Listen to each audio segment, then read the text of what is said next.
Selamat pagi teman-teman semua. Pada kesempatan kali ini saya akan membawakan senjata iman yang diambil dari Matius 15 ayat yang ke-18.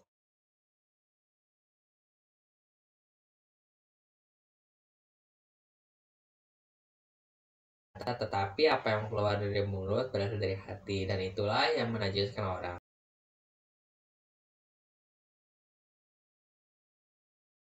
Nah, di ayat ini tuh membicarakan tentang orang-orang Farisi dan ahli Taurat yang menentang keras Tuhan Yesus karena muridnya tidak membasuh tangan sebelum makan. Dalam tradisi orang Yahudi, hal itu dianggap najis atau haram.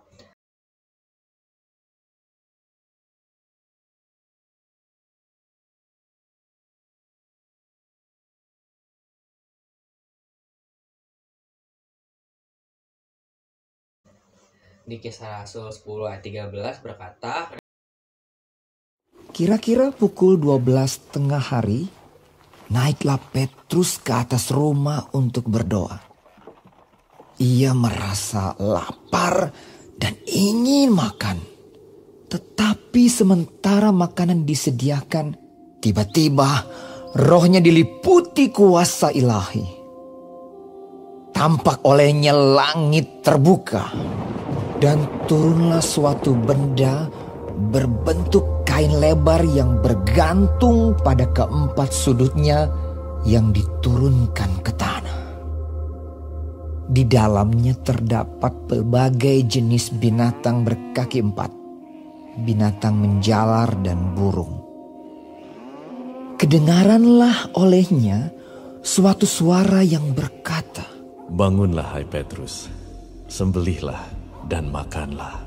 Tetapi Petrus menjawab, "Tidak, Tuhan, tidak. Sebab aku belum pernah makan sesuatu yang haram dan yang tidak tahir."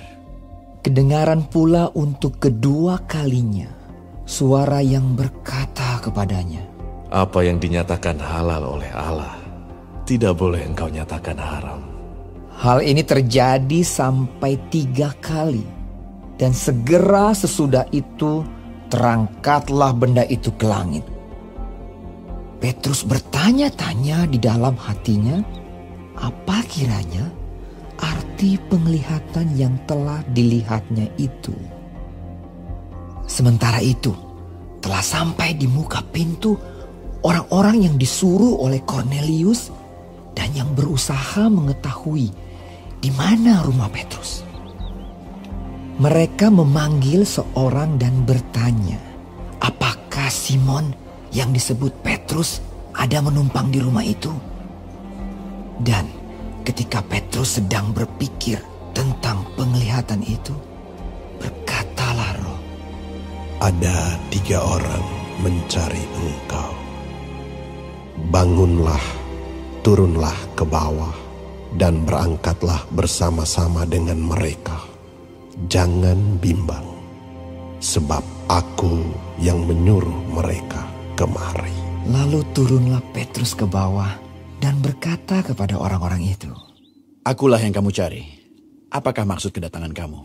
Jawab mereka, Kornelius, seorang perwira yang tulus hati dan takut akan Allah, dan yang terkenal baik di antara seluruh bangsa Yahudi, telah menerima penyataan Allah dengan perantaraan seorang malaikat kudus, supaya ia mengundang engkau ke rumahnya dan mendengar apa yang akan kau katakan.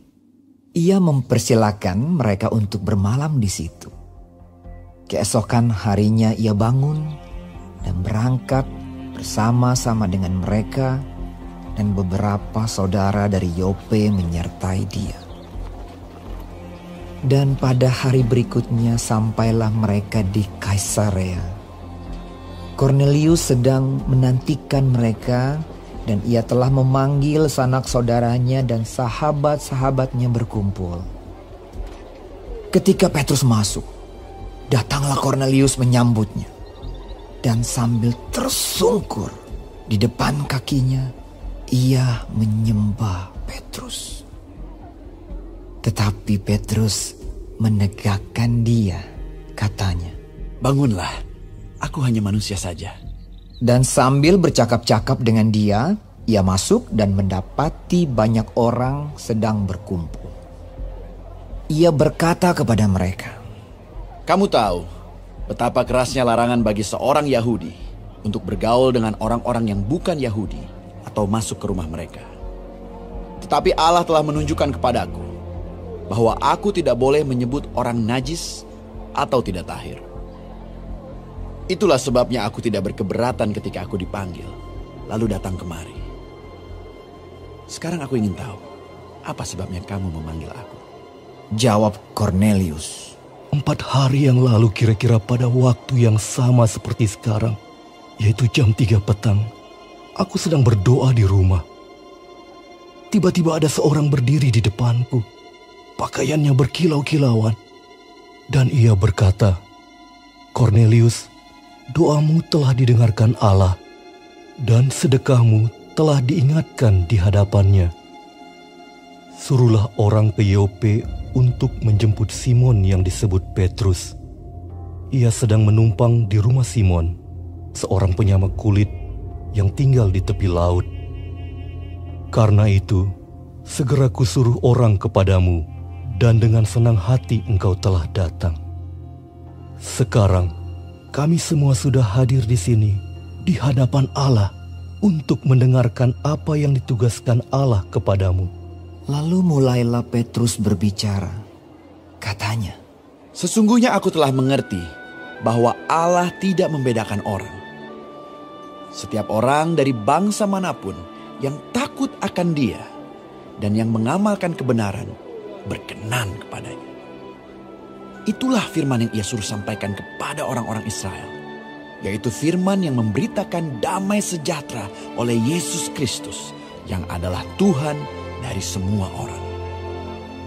Kamu tahu tentang segala sesuatu yang terjadi di seluruh tanah Yudea, mulai dari Galilea sesudah baptisan yang diberitakan oleh Yohanes, yaitu tentang Yesus dari Nazaret, bagaimana Allah mengurapi Dia dengan Roh Kudus dan kuat kuasa. Dia yang berjalan berkeliling sambil berbuat baik dan menyembuhkan semua orang yang dikuasai iblis, sebab Allah menyertai Dia. Dan kami adalah saksi dari segala sesuatu yang diperbuatnya di tanah Yudea maupun di Yerusalem.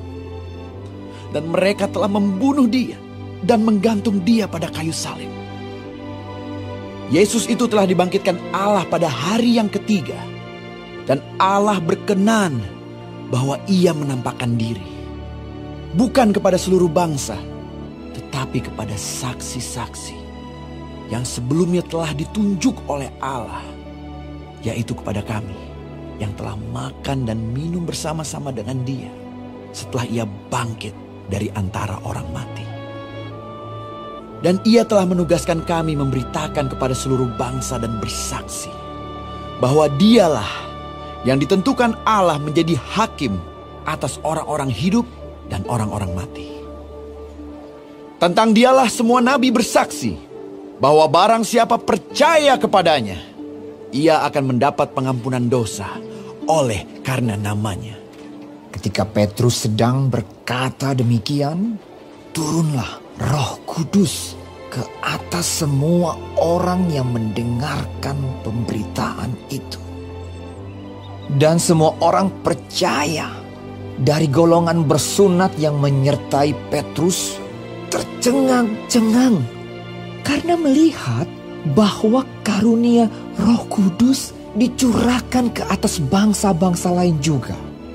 Sebab mereka mendengar orang-orang itu berkata-kata dalam bahasa roh dan memuliakan Allah.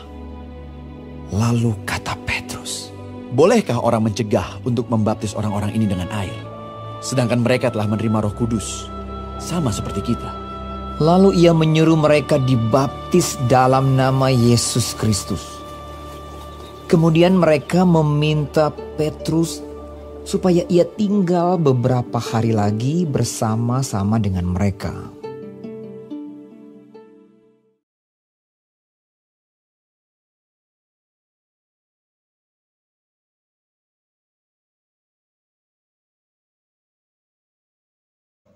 Yeay.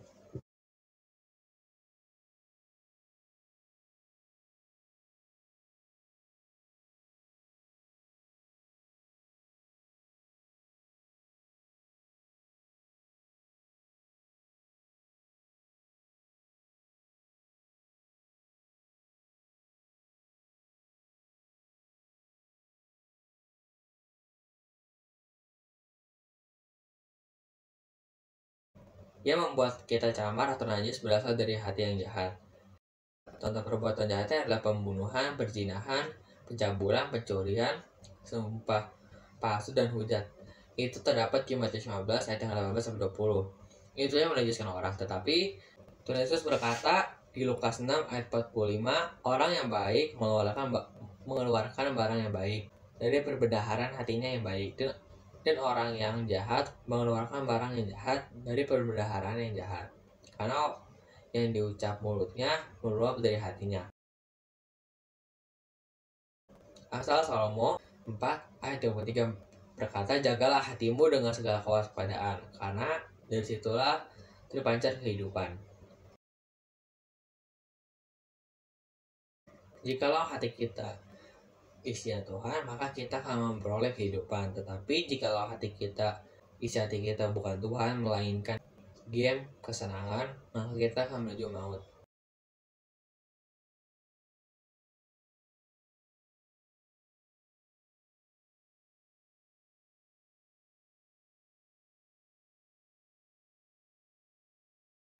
Roma 8 ayat 14 berkata, semua orang yang dipimpin Roh Allah adalah anak Allah.